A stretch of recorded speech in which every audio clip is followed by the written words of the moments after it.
자, 보시죠. 자, 여기. 우리 용역의 공급인데, 아까 용역의 수입은 과세 안 한다, 못 한다. 안 하는 게 아니라 못 한다. 못 한다라고 강조드렸고. 자, 근데 우리가 아까 제가 잠깐 언급드렸는데, 용역의 제공은 행위에 행위. 그리고 계속 강조드리죠. 이 부가가치세는 사업자가 과세가 되는 거, 사업자.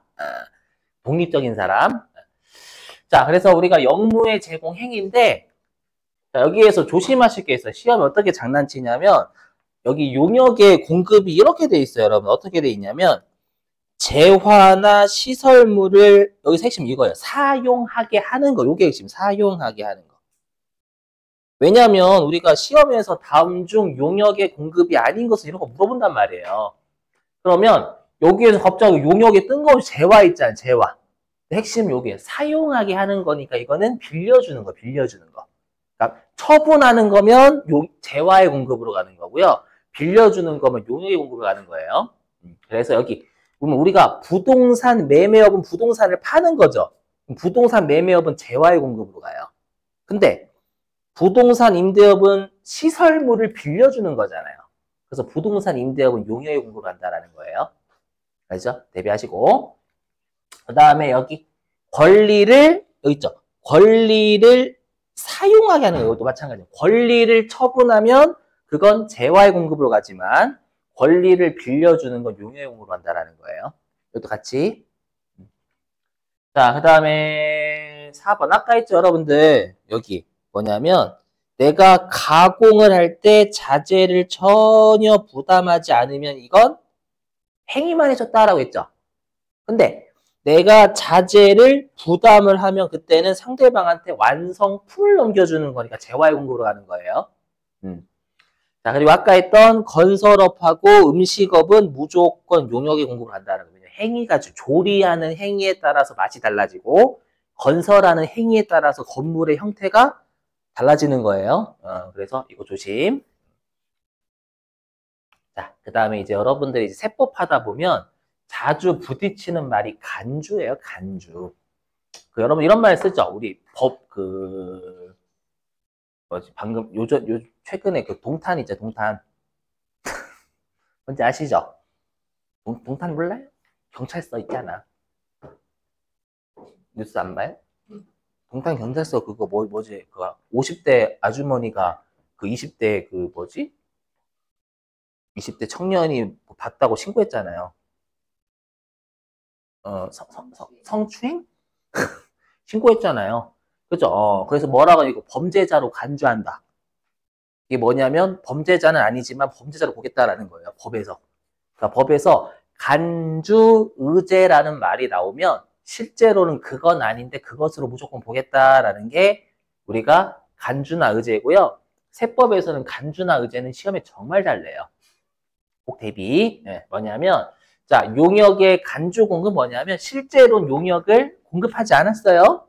그렇죠? 공급하진 않았지만 세법에서 용역을 공급한 것으로 보겠다라는 거예요.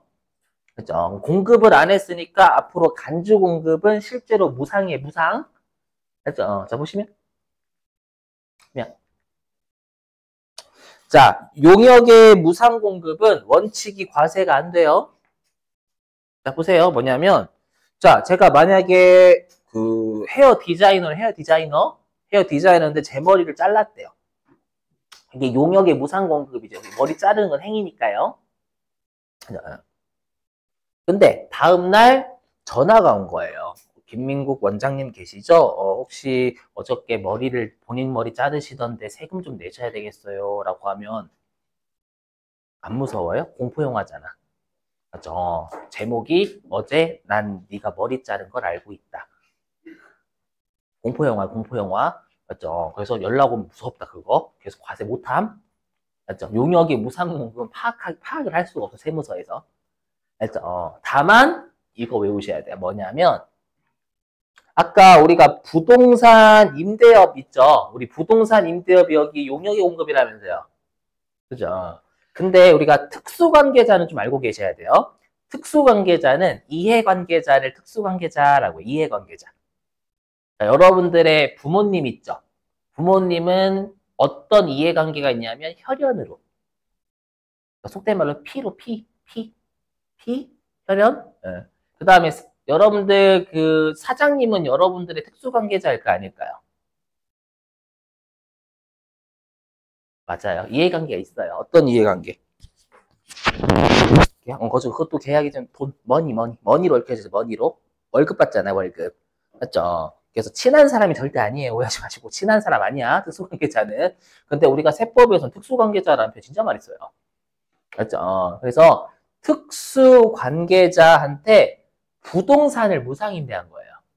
한마디로 예를 들어 보면 제가 부모님한테 건물을 빌려드린 거예요. 4층을. 알죠? 근데 부모님한테 부동산을 빌리면 여러분 계약서 써요? 안 쓰죠. 여러분 부모님한테 엄마 죄송한데 우리 나중에 배우시게 특수관계자와의 거래에서는 시가대로 과세해버려요. 시가? 그럼 만약에 예를 들어 4층이 지금 임대료가 월에 뭐 한 500만 원이에요. 그래서 이제 어머니한테 부동산 4층을 빌려드리면서 엄마 시가 임대료는 500만 원이에요. 주세요. 라고 하는 거예요. 그럼 어머니는 여러분 500만 원을 주세요. 호적을 파세요. 호적을 파시겠죠, 여러분. 울면서. 그죠? 그래서 특수관계자한테 부동산을 무상임대하는 게 일반적이에요. 무상임대하면 계약서가 나와야 안 나와요? 계약서 작성 안 한단 말이에요. 맞죠? 근데 부동산 임대업은 제가 이미 설명드렸지만 탈세하는 좀 업종 중에 좀 1, 2순위 다퉈요. 그러면 부동산 임대를 갔더니 특수관계가 없는 자한테 다시 시가대로 받겠죠, 일반적으로. 계약서도 이미 있고. 근데 세무공무원이 4층을 갔더니 누가 움직여요. 누구는 저희 어머니겠죠, 뭐. 누가 움직여. 그래서, 봤는데 계약서 없는 거예요. 그걸로 파악할 수 있다라는 거예요. 그렇죠. 그래서 예외적으로 이렇게 특수관계자한테 부동산을 무상임대하면 이때는 세무조사로 파악하니까 시가를 때려버려요. 나중에 뒤에 가서 배우시게 될 거예요. 이거 말문제로 냅니다. 외우셔야 돼요. 공개하시고. 응? 현실에서요? 그건 저도 잘 모르죠. 해보질 않아서. 해봤어요. 부동산 임대를 해봤어요. 자, 그 다음에 여기 간주 임대료인데요. 자, 보세요, 여러분들. 요거는 좀 외우셔야 간주 임대료 시험 좀 냈어요. 자, 보시죠. 자, 여러분들 임대료 앞에 간주 붙었죠?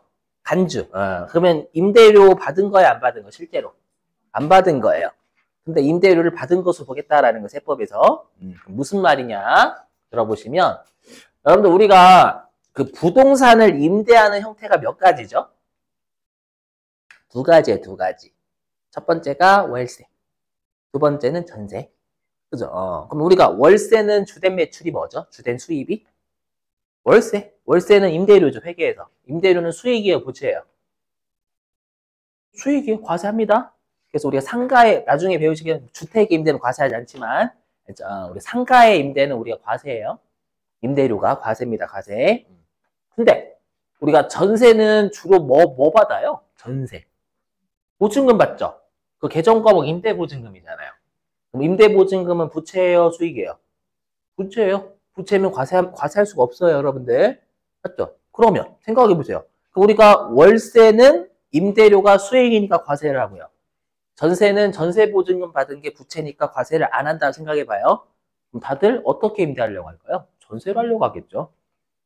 됐죠? 그러다 보니까 세법 입장에서는 임대하는 형태만 다르지 뭐 월세가 뭐 열등하고 전세가 우등한 게 아니잖아요.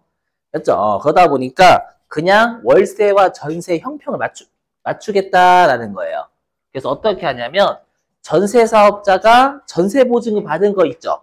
그걸 무조건 정기예금에 넣었다라고 간주해버려요. 네가 저 안 했는데요. 소용없다라는 거예요.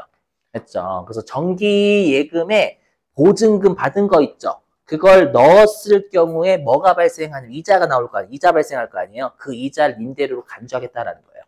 그래야 월세와 전세 형평을 맞출 수 있다라는 거예요. 어떤 의미지에 대식에서 간주임대료? 잘 나와요, 여러분들. 이거는 소득세, 법인세, 부가세 다 있어요, 간주임대료는. 실제로. 자, 그럼 중요한 게 뭐냐? 우리 시험에서 세금 계산서 정말 많이 내거든요. 당연하지. 왜? 세금도 중요하니까. 그러면 실제로 임대료 받은 건 그건 상상속이 아니라 실제 임대료 받은 거니까 세금 계산 줘야 됩니다. 상가 임대하면. 줘야 돼요. 상대방한테. 근데 간주 임대료는 임대료 받은 거예요. 받은 것처럼 간주하는 거예요. 간주하는 거니까 세금 계산서를 간주 임대료는 발급할 수가 없어요. 조심해야 돼요. 상상속의 임대료 받은 그건. 오케이? 그리고 조심하실 게 하나 더. 만약에 예를 들어가지고 내가 임대 보증금을 2024년 1월 1일부터 2025년 12월 31일까지의 임대 보증금 받았대요. 예를 들어가지고. 그러면 그 임대료로 간주하는 금액은 2년치자, 2년치. 맞죠? 그러면 우리가 부가가치세는 법인이면 분기별로 과세하잖아요. 맞죠? 그래서 이 뜻이에요. 공급식이 뭐냐면 나누어서 과세하겠다라는 거예요. 그게 뭐냐, 무슨 말이냐면 여기. 자, 우리가 예정신고기간 종료일이 언제냐면 우리가 3월 31일 또는 9월 30일이에요. 어저께 배웠죠? 그 다음에 과세기간 종료, 여기. 과세기간 종료일은요, 언제냐면 어저께 배웠던 게 6월 30일, 12월 30일이 종료일이에요. 과세기간 종료일. 이게 뭔 뜻이에요? 나누어서 때리겠다는 뜻이에요. 이게 이 보증금 받은 건 지금 사례로 2년치 받은 거잖아요. 맞죠? 이거를 만약에 우리가 한꺼번에 과세하면 세금 폭탄 떨어져요. 폭탄. 폭탄이니까 예정신고기간 종료일 3개월치 때리고 과세기간 종료 3개월치 나누어서 과세하겠다는 취지예요. 이해되시겠어요, 여러분들? 외워주셔야 돼. 꼭 시험에 잘 나와요. 예, 그래서 아니요, 보증금을, 그러니까 일단 계산하고 나누는 거예요. 2년치 계산하고 나누어 3개월만 때리는 거예요. 이렇게. 물론 우리 나중에 컴퓨터가 구해주긴 해요. 근데 이거 중요할까요? 세금계 발급 안 하는 거예요. 자, 됐고요. 요거는 끝났어요. 여러분 아까 했죠? 이미 다 했던 거니까 넘어가요. 자, 이제 영세율과 면세이고요. 여기는 여러분들 집중 빡 하셔야 돼요.